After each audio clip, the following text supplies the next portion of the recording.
Bonsoir. Il y a une info qui ne passe jamais aux journaux télévisés et qui pourtant touche des millions d'hommes et de femmes. Ce sont des événements invisibles qui provoquent la misère et l'immigration clandestine et qui finissent donc par nous concerner tous. C'est de ce visage toujours dissimulé de la planète que traite le documentaire que nous allons vous montrer ce soir. C'est un documentaire britannique de la BBC sur un petit pays africain, le Ghana. C'était ma ferme. La mine a abîmé toutes les terres.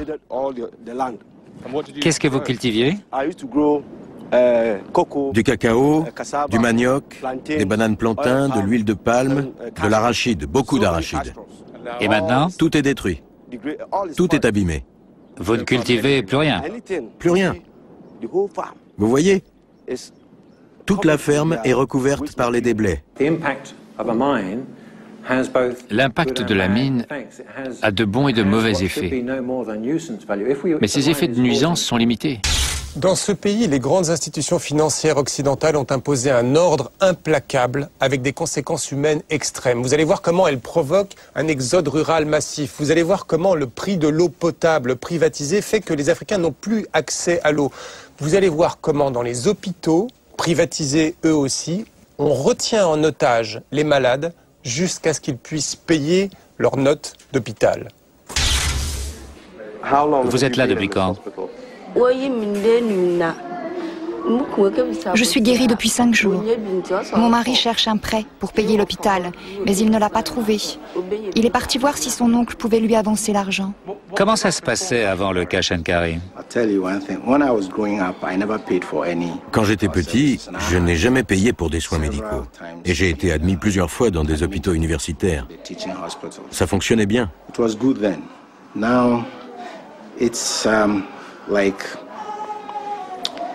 Maintenant, si vous ne pouvez pas payer, vous êtes quasiment condamné.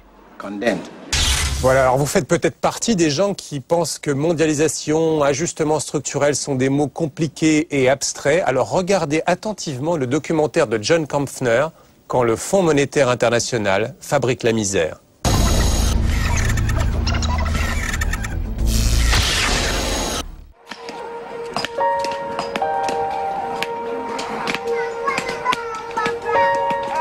The state of Africa is a scar on the conscience of the world. Face à la mondialisation de la pauvreté, les pays riches commencent enfin à se réveiller. Pendant des années, ils sont restés sourds, même aux cris d'alarme lancés en 1999 par la Banque mondiale. Il existe un problème de gens porteurs de bombes ou de poison. Le terrorisme est une nouvelle forme de conflit qui peut nous frapper n'importe où. Dans un monde en état de crise, le problème de la pauvreté est devenu une urgence absolue. Pourtant, même si elles abandonnent leurs anciennes certitudes, les grandes puissances ont encore du mal à entendre les avertissements des prophètes de malheur.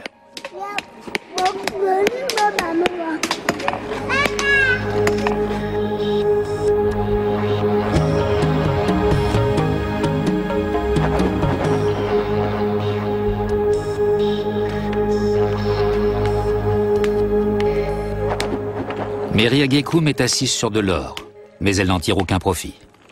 Elle habite dans le village de New Atwabo, un village déplacé de l'ouest du Ghana. Elle casse des cailloux 12 heures par jour. La vie est vraiment dure. Je peux à peine m'occuper de mes enfants. Je n'ai pas de quoi les nourrir, encore moins de quoi les habiller. Hier, je n'avais pas assez pour leur acheter à manger en partant au travail. Ils sont restés le ventre vide jusqu'à mon retour, le soir. Ça me rend triste. Élève modèle, c'est ainsi que la Banque mondiale considérait le Ghana. Mais après 20 ans de libéralisme économique, le modèle ne semble pas avoir répondu aux attentes de la population. La famille de Mary vivait relativement bien. Elle possédait une ferme, jusqu'à l'arrivée d'une compagnie minière. Un jour, des Blancs sont venus, soi-disant pour compter tous les habitants du village. Au début, nous n'avons pas compris. Plus tard, on nous a expliqué que le gouvernement leur avait donné la terre et que nous devions partir. Si nous avions refusé de partir dans le calme, ils auraient envoyé l'armée. Ce cas n'est pas isolé. Les 2 tiers de la terre de cette région ont été vendus à des multinationales. Les indemnités d'expropriation ont été dérisoires. Les bonnes semaines, Mary et ses enfants gagnent l'équivalent de 3 €. Cette même politique qui a conduit à l'expropriation des terres a rendu l'éducation et la santé inabordables. Et aujourd'hui, l'eau est aussi devenue payante.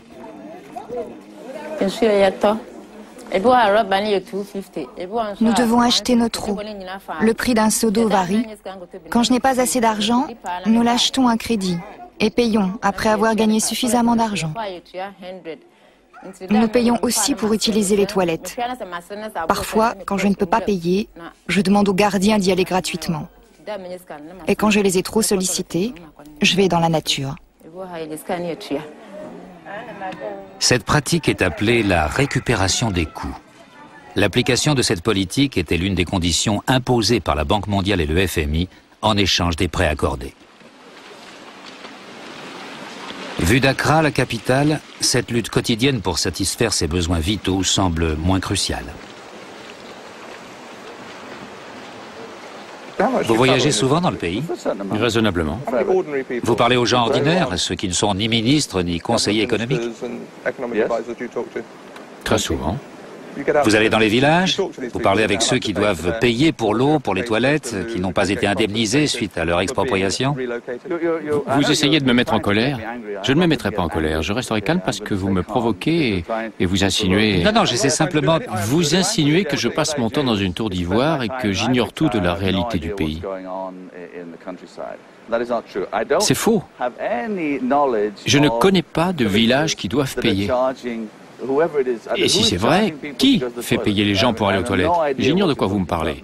En revanche... Le village de Nuatobo. Ok, et qui fait payer qui? Les pauvres doivent payer pour tous les produits de base. Beaucoup de Ghanéens n'ont jamais eu accès à l'eau potable. La gestion de la compagnie publique de l'eau a été désastreuse, mais là n'est pas la question. Azara Issa n'a pas l'argent pour acheter de l'eau potable. Selon les plans du FMI et de la Banque mondiale, c'est aux populations de financer leur approvisionnement en eau, avant privatisation de la compagnie nationale. Et pour séduire les investisseurs étrangers, le prix de l'eau a doublé.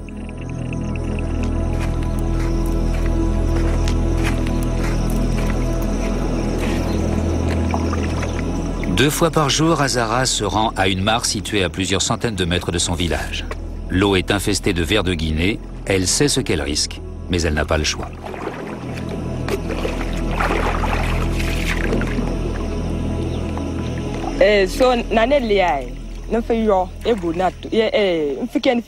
Notre manque d'argent explique pourquoi nous utilisons cette eau.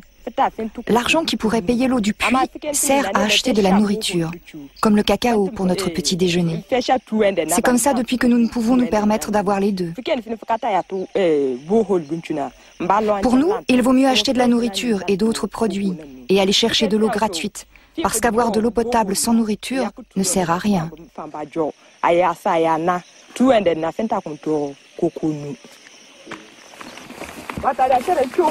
Récupération des coûts ou participation aux frais ou cash and carry, plusieurs expressions servent à désigner cette politique qui fait payer les produits de première nécessité.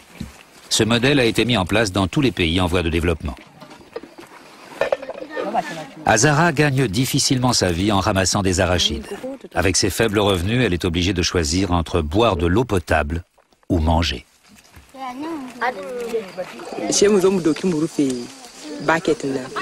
Nous recouvrons notre seau avec une toile pour filtrer l'eau et éviter les maladies.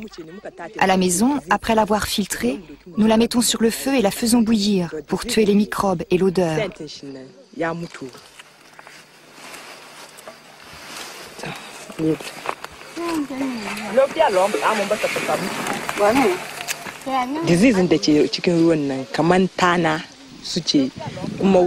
Les maladies contenues dans l'eau viennent des tiques.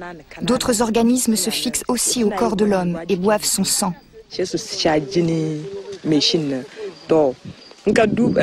Une fois fixés, et avant qu'on s'en aperçoive, ils ont déjà sucé votre sang.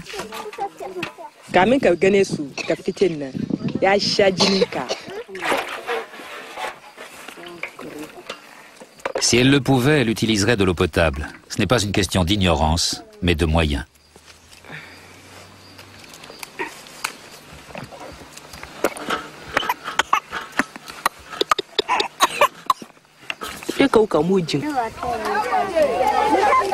La Banque mondiale a décrété que les pays endettés ne devaient plus dépenser d'argent pour les services publics de base comme la distribution de l'eau. Dans ce village, on applique donc le concept de la récupération des coûts. C'est un peu un self-service. On apporte son seau et on paie cash. Cette règle qui prévaut pour les pauvres n'affecte pas les riches. Ainsi, en Amérique, le gouvernement fédéral a investi des millions de dollars pour que le système public de l'eau continue à fonctionner. Au sein des villages, des tensions nouvelles sont apparues. Ici, une femme quémande de l'eau potable à ses voisins parce qu'elle ne peut pas payer, ce qui provoque une dispute.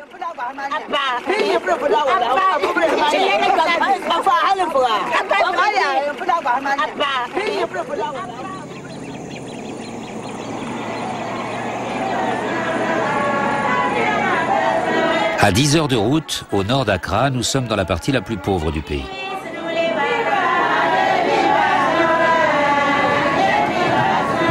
Cette région était le grenier à riz du Ghana. Elle fournissait du travail et de la nourriture en abondance. Les politiques de la Banque mondiale ont tout changé.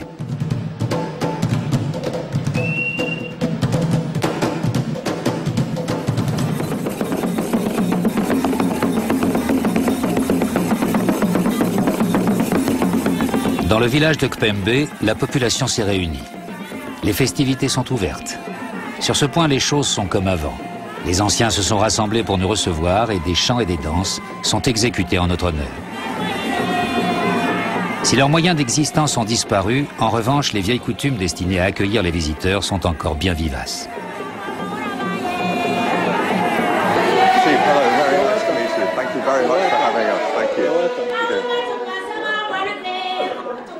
Le chef est entouré de sa cour, mais même s'il respecte la tradition, les esprits bougent. Une nouvelle conscience politique émerge, elle conteste le nouvel ordre économique. Vous cultiviez le riz, vous possédiez plusieurs centaines d'hectares de rizières dans la vallée de Katanga. J'étais un des plus riches producteurs de riz du Nord. À cause du changement de politique, je n'existe plus. J'employais beaucoup de gens à la ferme, ici, dans la vallée de Katanga. Qu'est-il arrivé à la production de riz local? Cultivez-vous toujours du riz? Qu'est devenue la grande ferme que vous possédiez? La production locale a quasiment disparu. Quand le Ghana subventionnait les engrais et les semences, les machines étaient disponibles et donnaient du travail à tous. C'était presque le plein emploi, même pour les jeunes filles.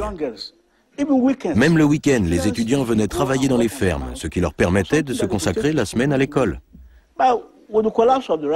Mais avec l'effondrement de la culture du riz, on ne peut rien faire. Sauf partir dans les villes du Sud, chercher du travail, mais il n'y en a pas.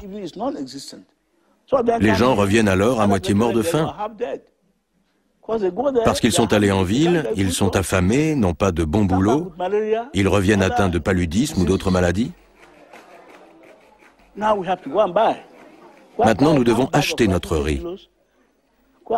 Un demi-sac de riz, 50 kilos, coûte 300 000 cédis. La politique du FMI est très négative et affecte dramatiquement toute la région. Notre niveau de vie est tombé très bas. On nous sort des chiffres, le Ghana fait ceci, fait cela. Nous n'en voyons pas les effets sur la population. Le Ghana dépense maintenant 100 millions de dollars par an pour importer du riz de pays comme les États-Unis. La suppression des subventions à l'agriculture locale s'est donc accompagnée de la suppression des barrières douanières. Cette économie de marché, dans sa forme la plus pure, est une sorte de darwinisme économique. La sélection naturelle passe par la survie du plus fort. On a demandé au Ghana d'orienter sa production sur 2 matières premières d'exportation, l'or et le cacao, et de laisser tomber le reste. Simple variation sur un thème remontant à l'ère coloniale.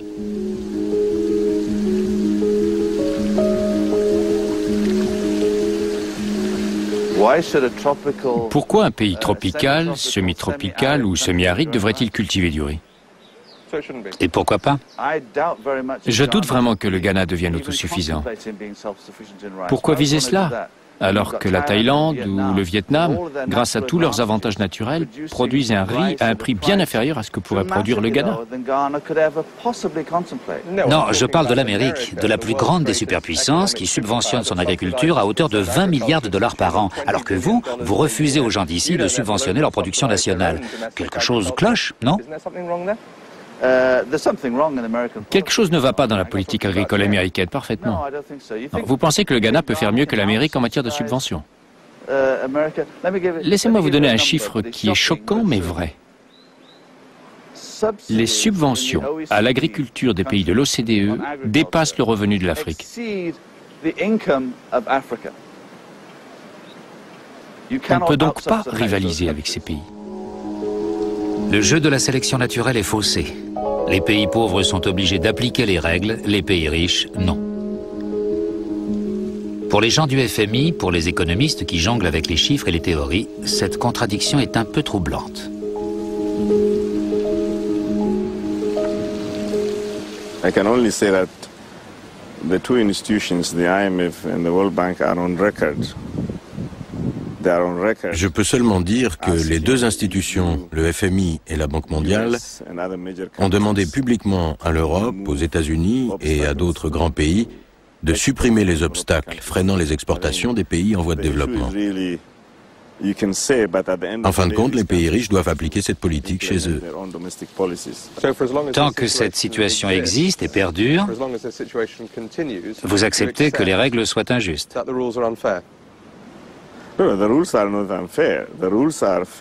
Les règles ne sont pas injustes, elles sont justes. Les pays doivent les appliquer.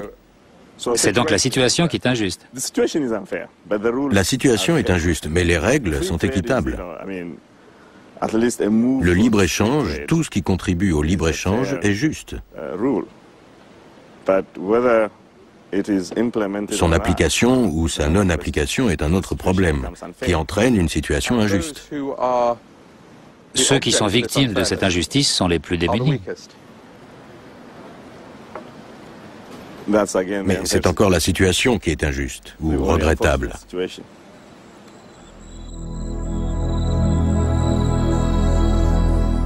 La situation est tellement désespérée que personne ne prend ses responsabilités. Les institutions blâment les gouvernements qui n'appliquent pas ce qu'elles prêchent. Les gouvernements blâment les institutions de prêcher des choses fausses.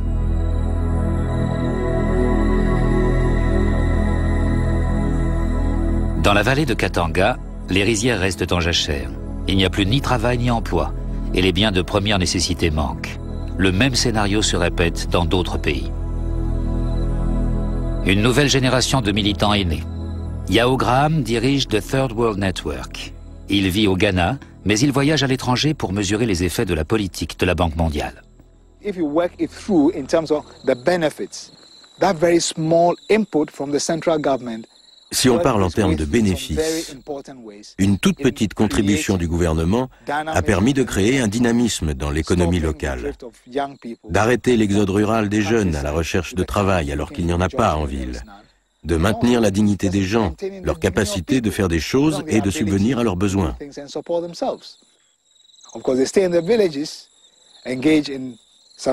Alors ils restent dans les villages, se lancent dans une agriculture vivrière, mais n'ont pas les moyens de payer pour les services sociaux de base, comme l'éducation, la santé, l'eau. Nous sommes dans un cercle vicieux. Les prêts étaient soumis à conditions. Coupe dans les dépenses publiques, ouverture des marchés, suppression des subventions, faire payer les services publics. Et les prêts ont entraîné des dettes. En l'an 2000, le Ghana a dépensé moins de 4% de son budget pour la santé et 7 fois plus pour rembourser les intérêts de sa dette. Nous sommes à l'hôpital principal de Tarkwa, au cœur de la région minière.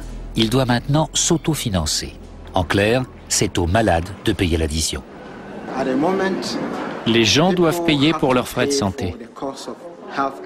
Cette jeune femme, savez-vous si elle a payé ? Elle devra payer pour son admission. Combien a-t-elle payé pour son admission? Elle n'est pas encore guérie. Quand elle partira, alors nous calculerons ce qu'elle nous doit. Elle paiera quand elle sera guérie. Et les autres malades, c'est pareil pour eux?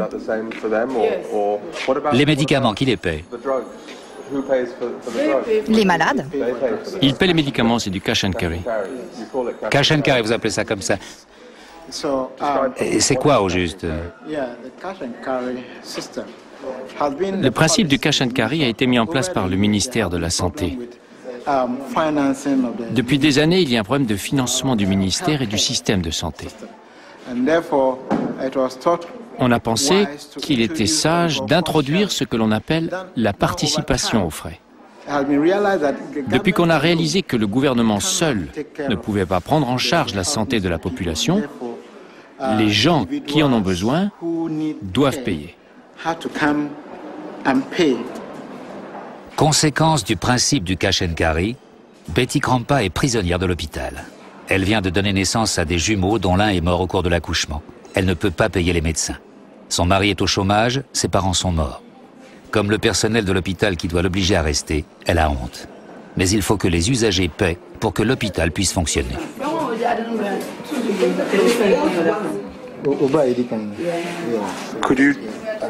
Vous êtes guéri et vous restez jusqu'à ce que vos beaux-parents aient de l'argent. C'est ça?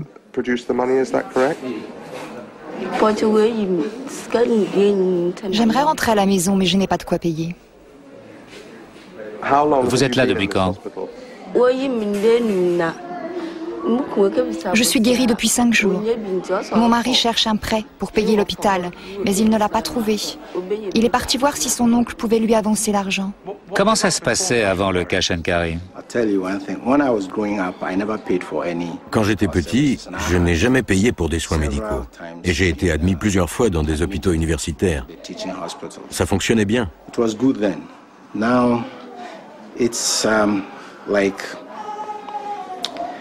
Maintenant, si vous ne pouvez pas payer, vous êtes quasiment condamné.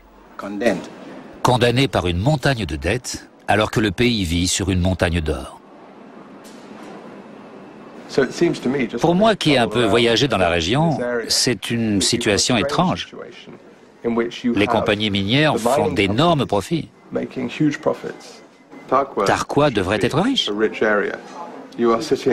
Vous êtes assis sur de l'or. Sur une mine d'or. Et ici, vous retenez des gens parce qu'ils ne peuvent pas payer leurs frais médicaux. Pourquoi?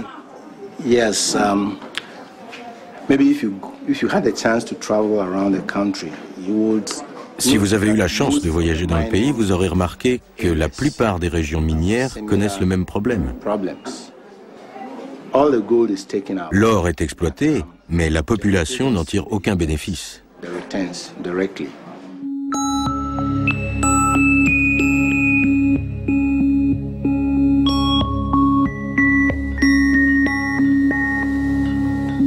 Au temps des colonies, le Ghana s'appelait la Gold Coast, la côte de l'or. Le pays a toujours beaucoup rapporté aux étrangers, mais la richesse n'est jamais revenue à la population. Quand le Ghana accède à l'indépendance en 1957, les principales industries comme l'or sont nationalisées. Mais au début des années 80, l'économie s'effondre, la corruption a tout gangréné. Le FMI et la Banque mondiale proposent alors leur programme d'ajustement structurel. Leur message est simple. Il faut se tourner vers l'exportation et faire revenir les sociétés étrangères pour gérer les affaires. Il y eut d'abord des privatisations, puis des incitations fiscales, des exemptions d'impôts temporaires de 10 ans, des paradis fiscaux, une législation sur l'environnement réduite au minimum.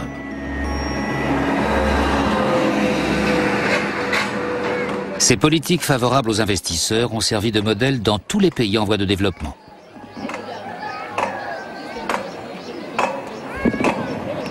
Nous sommes dans le village de Doumassi. Pendant ces 9 dernières années, les habitants ont vécu un jet de pierre d'une mine à ciel ouvert. Ils ont pris du temps, mais maintenant, ils se battent. C'était votre ferme? Oui, c'était ma ferme. La mine a abîmé toutes les terres. Qu'est-ce que vous cultiviez? Du cacao, du manioc, des bananes plantains, de l'huile de palme, de l'arachide, beaucoup d'arachide. Et maintenant? Tout est détruit. Tout est abîmé. Vous ne cultivez plus rien? Plus rien. Vous voyez? Toute la ferme est recouverte par les déblais. La plupart des déblais ont été déversés sur les champs d'arachides. On n'a plus rien. Nous n'avons pas d'argent pour payer l'école aux enfants. C'est tout près, non? Une centaine de mètres. La distance entre le village et la mine est trop petite. Nous avons eu des réunions avec la compagnie. Mais ce qu'ils veulent, c'est que la mine fonctionne. Ils ne pensent pas à ma vie. Quand ils ont décidé de creuser ici, qu'ont-ils fait? Ils sont venus au village? Oui. Et ils vous ont donné des explications sur ce qui allait se passer? Ils sont venus. Ils sont venus il y a 9 ans. Cette compagnie met vraiment la pression. Lorsqu'ils sont arrivés, ils ont dit qu'ils avaient l'autorisation d'exploiter. Puis le gouvernement la leur a donnée. Ils ont fait venir l'armée et la police pour exercer leurs activités minières. Aussi, quand on va sur nos terres, ils se montrent violents. Des allégations de ce type se sont soldées par une série de manifestations contre les activités des compagnies minières. Les gens des villages voisins se sont mobilisés.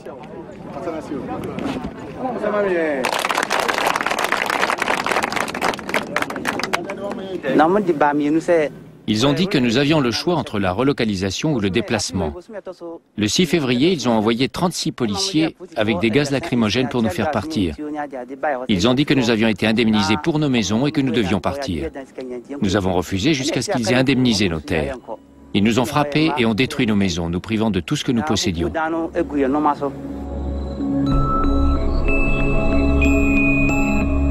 Pour les habitants de Kieyewerre, le choix est impossible. Il faut soit abandonner ses terres, quitter sa maison, recevoir une maigre indemnité et une fois l'argent épuisé, ne plus avoir rien pour vivre, ou bien rester et subir les nuisances de la mine. Ils ont aussi complètement détruit nos écoles. L'école la plus proche est maintenant à 10 km. Les enfants ne peuvent pas marcher si loin tous les jours, ils restent donc à la maison sans instruction.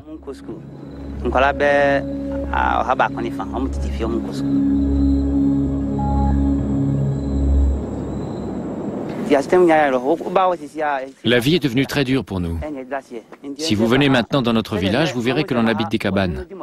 Mais maintenant, à Douamassi, vous avez reçu le soutien de votre chef et je suis certain que tout va s'arranger. Les compagnies minières gardent un œil attentif sur ce mouvement de protestation grandissant.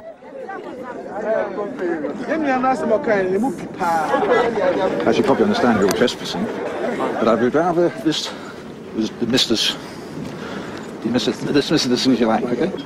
Yeah. So doors open down there for the BBC people. Good. We'll come down and see you.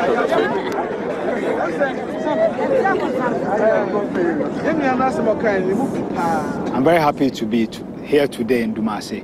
Je suis très heureux d'être ici à Damassi aujourd'hui et d'avoir vu un directeur de mine essayer de parler, d'avoir vu sa bouche trembler et de l'avoir vu partir.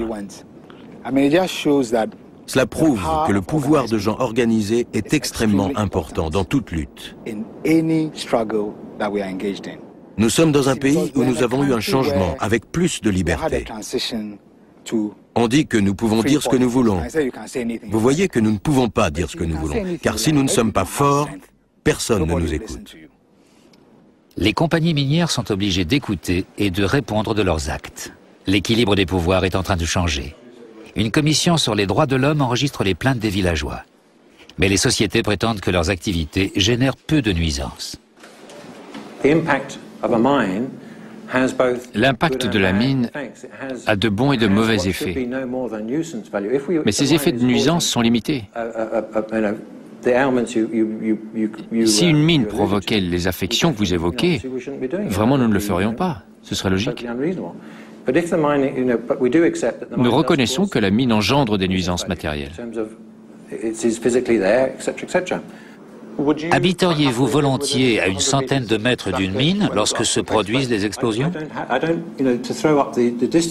Souligner la question de la distance, c'est une erreur, puisque l'on dit qu'il existe un problème de relogement.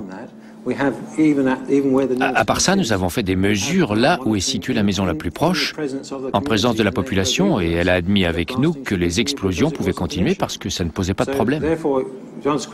Donc la réponse est oui, je serais très heureux de vivre ici. Je suis d'accord avec vous sur le fait qu'il y a nuisance, mais ce n'est qu'un problème de nuisance, ce n'est pas un problème de santé. Avant qu'il ne soit soutenu par des militants venus de l'extérieur, il a été facile de se débarrasser des villageois. La population de Douamassi est venue se plaindre ces 2 dernières années. Nous sommes intervenus au niveau gouvernemental, au niveau des autorités locales, et nous avons reçu beaucoup de personnes pour enquêter sur leurs problèmes. Problèmes de pollution, pollution de l'air et de l'eau, maladies de la peau, enfants urinant du sang, problèmes d'indemnités arbitraires et insuffisantes, problèmes de déplacement de population. Chaque village a son histoire, mais toutes se ressemblent. Les principaux accusés ne sont pas les compagnies minières, mais bien les institutions internationales qui imposent les règles. Désormais, les Ghanéens ne comptent plus sur l'aide d'étrangers intéressés pour défendre leurs intérêts.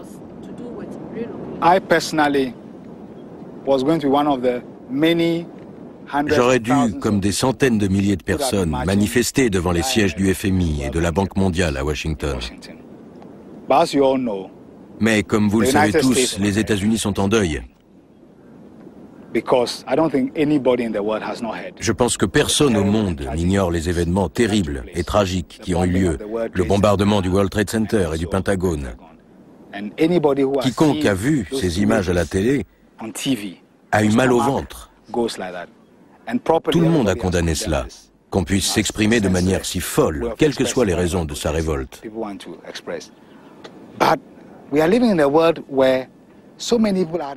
Mais nous vivons dans un monde dans lequel beaucoup de gens qui n'ont pas de pouvoir sont convaincus que si les grandes puissances ne deviennent pas de plus en plus sensibles aux demandes des pays les plus pauvres, le monde entier sera en danger.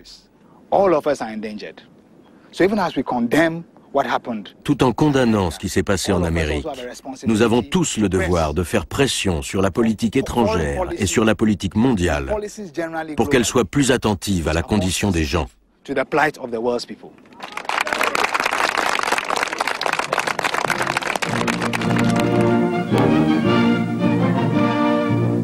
At Bretton Woods, New Hampshire, delegates from 44 allied and associate countries arrived for the opening of the United Nations Monetary and Financial Council. La création de l'ONU était pavée de bonnes intentions, nées sur les décombres de la Seconde Guerre mondiale. Le FMI et la Banque mondiale, son bras armé, ont été les 2 piliers qui devaient guider le monde vers une nouvelle ère de prospérité. Les nations récemment décolonisées allaient tomber dans leurs bras. Pour sortir de leurs anciennes dépendances, de nouvelles industries ont été développées. Et pour sortir de la pauvreté, le commerce a été encouragé.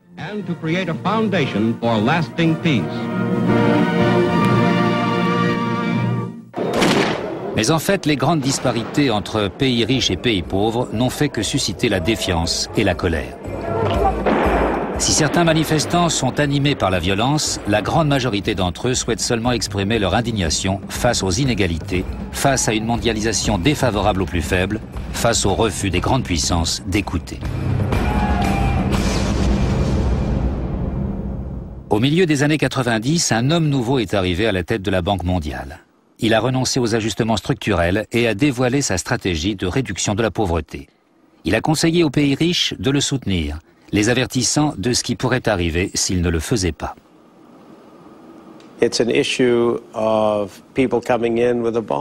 Il existe un problème de gens porteurs de bombes ou de poisons. Le terrorisme est une nouvelle forme de conflit qui peut nous frapper n'importe où. Je crois que si nous pouvions avoir une situation plus stable dans le monde, si nous pouvions avoir une croissance plus équitable, c'est vraiment notre intérêt de favoriser cela. Mais cela ne s'est pas produit et la contestation a grandi. Chaque rencontre internationale continue de charrier son lot de promesses et de platitudes. Wolfensohn a invité les manifestants à parler politique, mais il les a renvoyés quand ils contestaient leurs conclusions. Gênes, juillet 2000. Sommet des nations les plus riches du monde, le G8. 300 000 personnes dans les rues. Un manifestant est mort. C'était l'un des derniers grands rassemblements du mouvement anti-mondialisation.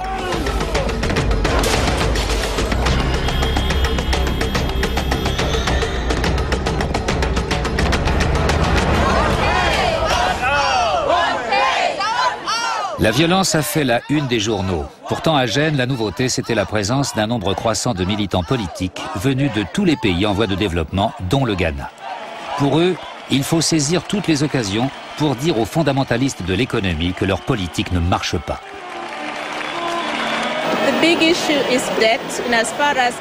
La grande question, c'est la dette qui agit comme un levier, car elle détermine les programmes mis en place, comme les ajustements structurels, dont découlent des mesures comme la privatisation des biens publics et maintenant des entreprises de services publics, comme l'eau. La dette est à l'origine de la libéralisation de l'agriculture, des marchés, du commerce, des taux d'intérêt qui agissent directement sur notre productivité et notre capacité à participer au développement de notre pays. De retour à Accra, Hélène Wangoussa est à la recherche de témoignages. Elle a rendez-vous au marché principal avec un groupe de ces travailleurs particulièrement vulnérables. Nous sommes avec un groupe de jeunes femmes venues du Nord, coupées de leur milieu d'origine. Ce sont des manutentionnaires, des porteuses, qui gagnent seulement 15 000 cédis par semaine. Quand on voit ce qu'il leur faut pour vivre, il leur reste très peu. Décris-moi une journée de travail type. Nous nous levons à 5 heures, arrivons sur le marché à 7. Notre patronne arrive vers 7h30. Nous ouvrons le magasin et installons les étals. Et quand les gens commencent à arriver, nous commençons à porter la marchandise. Vers 16h, nous démontons les étals. Quand nous avons fini, il est 5 heures et nous rentrons chez nous. Combien d'années as-tu passé à l'école? Je ne suis jamais allée à l'école. Si tu en avais eu l'occasion ou le choix, qu'aurais-tu aimé faire? Si j'étais allée à l'école, je sais que j'aurais trouvé un meilleur travail. Si j'avais été à l'école, j'aurais adoré apprendre la couture. J'aurais aimé savoir coudre. Comment la Banque mondiale et le FMI peuvent-ils savoir ce qu'est la pauvreté s'ils ne viennent pas la rencontrer au sein de la population? Ils tiennent leur connaissance d'analyses faites dans les livres par des économistes. Leur définition de la pauvreté est différente de celle faite par les gens eux-mêmes. Ici, la pauvreté, ce n'est pas seulement des gens qui vivent avec moins d'$1 par jour. Ce sont ces filles isolées, coupées de leur milieu social. Ça comprend tout ça. C'est aussi une affaire de dignité. Les terroristes qui ont frappé New York et Washington ont choqué et horrifié la population ghanéenne. Les Ghanéens sont viscéralement pro-américains et pro-britanniques. Ici, les tensions religieuses sont rares. Chrétiens et musulmans vivent en harmonie. Mais le 11 septembre a été ressenti comme l'expression de frustration accumulée depuis quelque temps.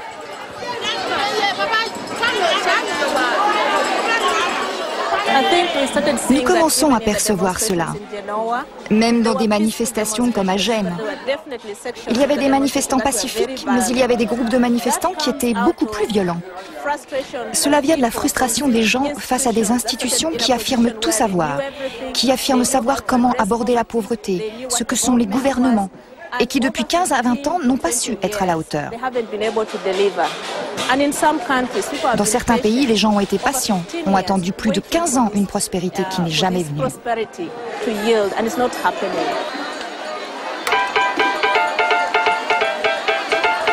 La radio est le média le plus puissant au Ghana et Vib FM est une des stations les plus influentes. Son émission la plus populaire, Point Blanc, reçoit des appels d'auditeurs.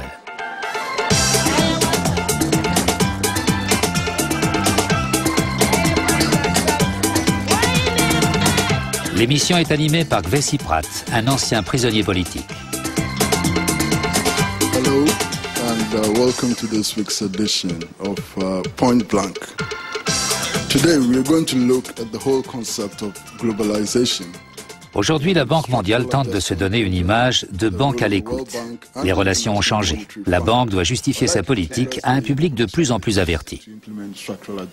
Le programme d'ajustement structurel est maintenant passé au crible, avec une remise en cause des conditions imposées par les prêts.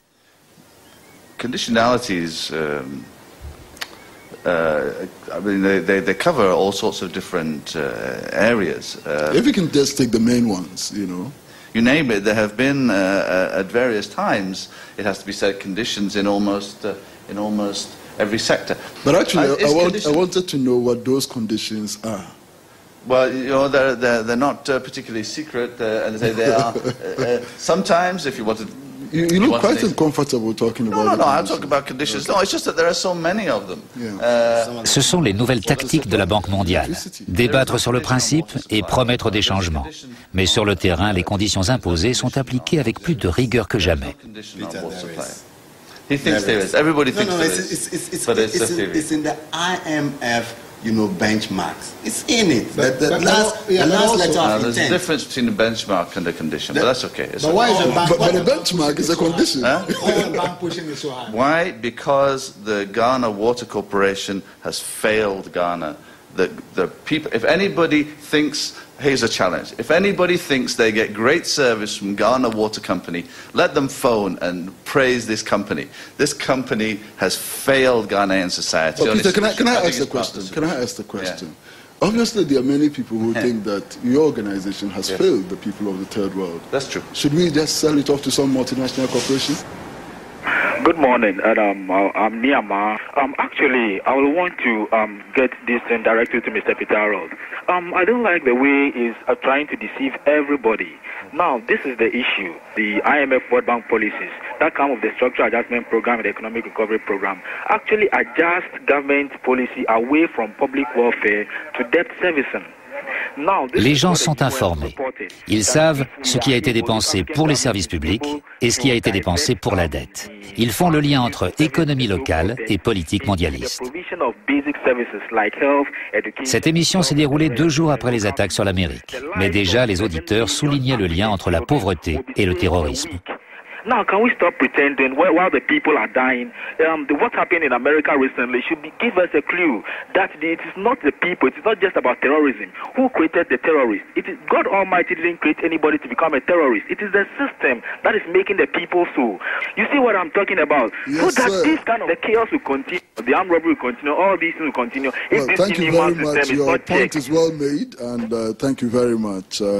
Peter, quick reaction. He's right, we agree, we've changed, and we are doing something about Africa's debt problem, so that problem of resources only going to service debt instead of education and health, etc., will not be the same in the future. La frustration grandit. Ni l'or ni le cacao n'ont enrichi la population. D'autres industries comme le textile sont en difficulté. Les importations de fripes remplacent peu à peu les vêtements fabriqués sur place. Cette fois, la banque affirme qu'elle a un plan contre la pauvreté. C'est l'initiative pour pays pauvres très endettés. Pour le Ghana, cette appellation en soi est une humiliation. L'élève modèle est devenu un mendiant. La banque soutient que ses intentions sont bonnes, qu'elle va annuler une grosse partie de la dette et réinjecter l'argent dans les services publics. Si c'est si attrayant, si le seul et unique but de la banque est de réduire la pauvreté, de tout faire pour aider le pays, alors pourquoi tant de Ghanéens sont-ils hostiles à cette politique ?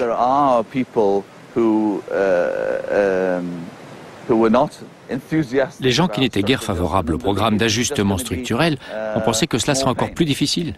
Ils ne pouvaient imaginer que la Banque mondiale et le FMI plaident en faveur d'un programme qui soulage le pays de sa dette. Ils ne pouvaient imaginer que ce soit le cas alors que c'est la réalité. C'était trop beau. Il doit y avoir un truc. C'était trop beau pour être vrai. Tous les pays ayant subi un ajustement structurel sont endettés jusqu'au cou. Même la Banque mondiale admet que leurs revenus moyens n'ont pas augmenté en 20 ans. Il n'est donc guère surprenant que, compte tenu du passé, les gens ne croient plus aux promesses.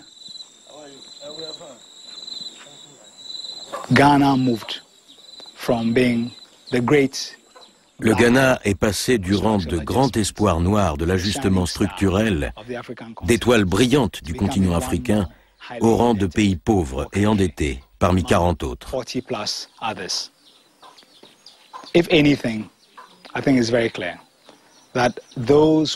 Ce qui est clair, c'est que ceux qui accusent le FMI et la Banque mondiale de libéralisme dur, tentant d'imposer un même modèle économique, ceux-là sont entendus.